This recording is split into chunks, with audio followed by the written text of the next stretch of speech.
और विपक्ष सरकार के अंग होते हैं। मेरा आग्रह है, मैंने जो वीडियो समर्पित किया है आसन को, वो वीडियो सदन में सार्वजनिक होना चाहिए। ये तो आप ही नियम आसन पर बैठे हुए हैं, जो भी नियमन आपके द्वारा दिया जाएगा वो स्वीकार्य होगा। लेकिन जब वीसी हुआ, कल मुख्यमंत्री महोदय ने संवेदनशीलता के साथ घोषणा की और उस घोषणा के बाद शाम में जो वीडियो कॉन्फ्रेंस हुआ उसमें भारतीय प्रशासनिक सेवा के भी पदाधिकारी रहते हैं, बिहार शिक्षा सेवा संवर्ग के भी रहते हैं और भी बहुत सारे पदाधिकारी रहते हैं। उसमें शिक्षक भी बैठे रहते हैं, शिक्षिका भी रहती है और सभी के द्वारा वो पूरा जो ग्रुप में है वो जाता है। अब ये बताया जाए, जो कि आपत्तिजनक शब्दों से विभूषित किया जाए, एक कार्यपालिका के पदाधिकारी हैं, अपर मुख्य सचिव वर्तमान।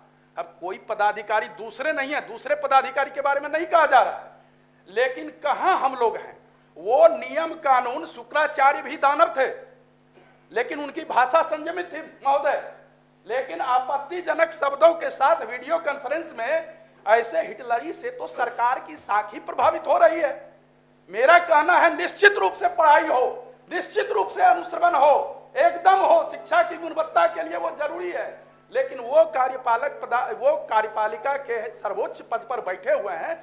विधायिका का नियंत्रण तो इसीलिए ना लोकतंत्र में रखा गया है और विधायिका कोई नियंत्रण नहीं। इसीलिए मैं चाहता हूं वीडियो सदन में आपकी अनुमति से वीडियो चलाया जाए, ताकि सरकार के माननीय मंत्री महोदय भी बैठे हुए हैं और सभी माननीय सदस्य भी बैठे हुए हैं। फिर आपका जो भी नियमन होगा वो सर्वमान्य होगा महोदय। किसी पदाधिकारी का नाम आया नहीं है और चाहे पदाधिकारी कोई भी क्यों न हो, कितने ही बड़े पद पर क्यों न हो, किसी नागरिक को भी गाली देने का अधिकार नहीं है। अशिक्षक तो शिक्षक होते हैं और शिक्षकों का सम्मान ये सरकार करना जानती है और करते रही है। इसलिए शिक्षक को या शिक्षक समाज को कोई अधिकारी गाली दे, ये सर्वथा अनुचित है।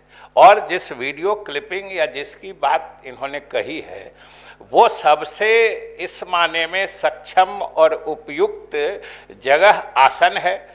आप उस वीडियो को, क्लिपिंग को देख लीजिए, आप उसकी जांच कर लीजिए और अगर आसन संतुष्ट है कि किसी शिक्षक समाज को या किसी को गालियां दी गई हैं, तो आप सरकार में उसको रेफर कर दीजिए, हम लोग जरूर आगे की कार्रवाई करेंगे।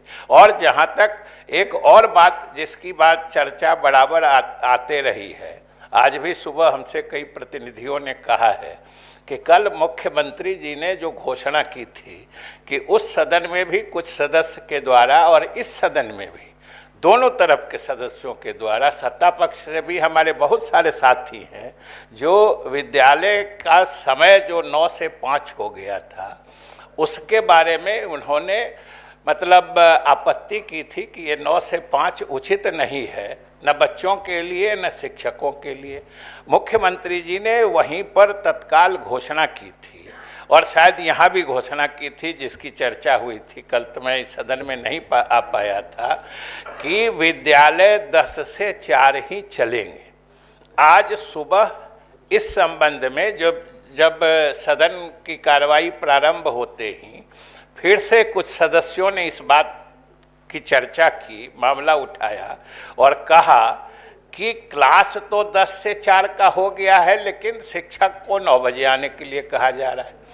उस सदन में भी, चूंकि महोदय आप भी जानते हैं, सदन जानता है कि सरकार शिक्षकों के मामले में हो या कोई भी मामला हो, संवेदनशीलता से देखती है और इसीलिए कल जो 10 से 4 की बात की गई थी, मुख्यमंत्री ने आज फिर उस सदन में स्पष्ट घोषणा की है कि विद्यालय की अवधि 10 से 4 होगी, मतलब 10 से 4 पढ़ाई होगी, लेकिन शिक्षक थोड़ी देर पहले, 15 मिनट पहले तक, माने 9:45 तक विद्यालय आ जाएंगे, क्योंकि उसके पहले जो सारी व्यवस्था होती है कि ठीक 10 बजे का माने कक्षाएं प्रारंभ हो जाए, इसकी व्यवस्था वो देख लेंगे। इसलिए उसके बारे में भी उन्होंने कह दिया है और बाकी टेप की बात है, आप देख लीजिए। आसन जो भी उस संबंध में देख के कहेगा, सरकार उसको निर्देश मानेगी। और विपक्ष सरकार के अंग होते हैं। मेरा आग्रह है